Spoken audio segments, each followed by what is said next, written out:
हिंदू कालचक्र में आपका स्वागत है। आज हम दो महापराक्रमी योद्धाओं की शक्ति का वर्णन करने जा रहे हैं, इंद्रपुत्र वानरराज बाली और सूर्यपुत्र अंगराज कर्ण।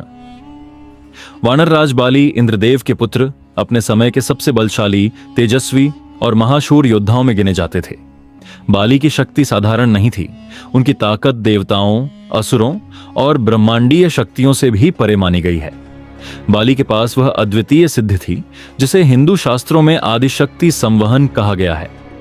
इस सिद्धि के प्रभाव से जो भी योद्धा उनसे युद्ध करता, उसकी आधी शक्ति स्वतः बाली में समा जाती थी। इसका अर्थ यह कि प्रतिद्वंद्वी जितना शक्तिशाली होता, बाली उतने ही प्रचंड, हिंस्त्र और महाबली हो जाते थे। असुरों की सभा में बाली का नाम सुनते ही भय छा जाता था। उनकी गति वायु से भी अधिक तेज थी। उनके प्रहार पर्वतों को हिला सकते थे। बाली की महावीरता का सबसे बड़ा प्रमाण रावण को 6 महीने तक धरती पर दबाकर रखना है। रावण, जो देवताओं को चुनौती देता था, बाली के सामने पूरी तरह असहाय हो गया था। बाली उसे एक हाथ से उठाकर जंगलों और पर्वतों में घुमाते हुए ऐसे दबाए रखते थे जैसे कोई साधारण वस्तु हो। यह घटना अकेले ही यह सिद्ध कर देती है कि बाली का बल किसी भी सामान्य या असामान्य योद्धा की तुलना से परे था।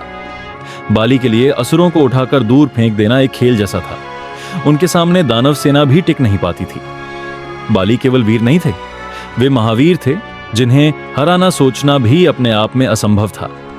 राम जी ने भी उन्हें धोखे से मारा, क्योंकि यह स्पष्ट था कि सीधे युद्ध में बाली को हराना संभव ही नहीं था। उनकी शक्ति, उनकी सिद्धि और उनका बल देवताओं के लिए भी चुनौती के समान था। अब चलते हैं सूर्यपुत्र अंगराज कर्ण की ओर। कर्ण महाभारत का अमर तेज है। वे महादानी, धर्मनिष्ठ और अद्वितीय योद्धा थे। कर्ण जन्म से ही सूर्यदेव के कवच और कुंडल धारण किए हुए थे, जो उन्हें लगभग अजेय बनाते थे। कर्ण के अस्त्र शस्त्रों में शामिल थे ब्रह्मास्त्र, अमोघ शक्ति, इंद्रास्त्र, वज्रास्त्र, शक्ति अस्त्र, नागास्त्र और शिव का त्रिशूल प्रभावी दिव्य अस्त्र। कर्ण के पास इतना अद्भुत कौशल था कि उनके धनुष से निकला एक एक बाण युद्ध की दिशा बदल देता था। वे किसी भी योद्धा से भयभीत नहीं होते थे। उनकी वीरता, दानशीलता और पराक्रम महाभारत का स्वर्णिम अध्याय माना जाता है। कर्ण जितने विनम्र थे, उतने ही अद्भुत योद्धा भी थे। उनके पास अपार ज्ञान, धर्म के प्रति अटूट निष्ठा और शूर वीरता की पराकाष्ठा थी। लेकिन जब शक्ति सामर्थ्य की बात आती है, तो बाली का स्तर एक अलग ही ब्रह्मांडीय ऊंचाई पर पहुंच जाता है। कर्ण चाहे जितनी महाशक्ति का प्रयोग करें, जितना भी दिव्य अस्त्र चलाएं, उनकी शक्ति का बड़ा भाग बाली की आदिशक्ति संवहन सिद्धि के कारण उन्हीं में समा जाता।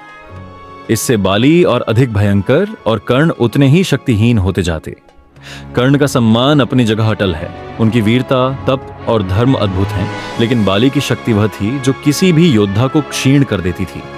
इसी कारण कहा जाता है, यदि इन दोनों महाबलियों का टकराव होता तो विजय बाली की ही होती। बाली की शक्ति का मुकाबला करना देवताओं के लिए भी कठिन था।